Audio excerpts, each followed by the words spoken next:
I thought California was already at its lowest. I was wrong. Our state assembly voted to table SB 14. 42 Democrats voted to cancel a vote that would have made child sex traffickers to be classified as violent criminals. Please follow me through this rabbit hole.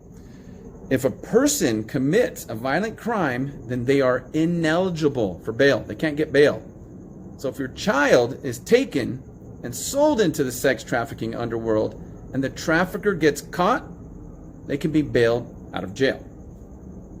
However, Los Angeles County courts just recently made a ruling to release criminals from jail awaiting criminal arraignment, the no bail policy. This means if you can't afford bail, you don't have to stay in jail. Now are you connecting the dots? Remember, violent criminals have to stay in jail. They cannot be bailed out of jail due to the violence of their crime. So the question is, why did the majority, let me remind you, the 42 Democrats, of the assembly members of our state legislature vote to protect child sex traffickers? Let me make this clear. These California State Assembly members are complicit in protecting child sex traffickers. So they are, in my opinion, team traffickers. Listen to this. A child goes missing every 40 seconds in the U.S. Over 2,100 per day. In excess, over 800,000 children are reported missing each year. Another 500,000 go missing without ever being reported. This is from the Office of the Juvenile Justice and Delinquency Prevention.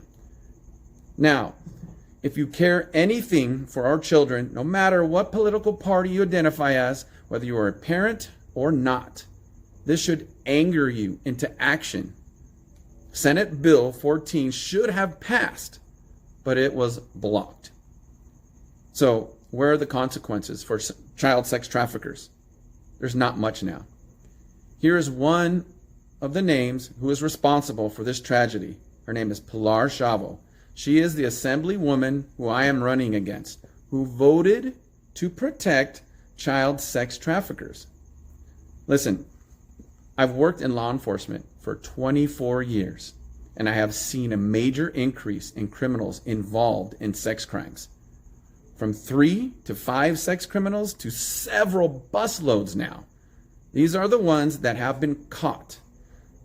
Imagine the amount of child sex traffickers who haven't been caught. Well, if they do get caught, they will probably not stay in jail, thanks to Assemblywoman Pilar Chavo. So my advice to everyone in my district, which is State Assembly District 40, please use your vote to protect your family and your children and vote Pilar Chavo out of office. Her best interests are to protect child sex traffickers, not our children.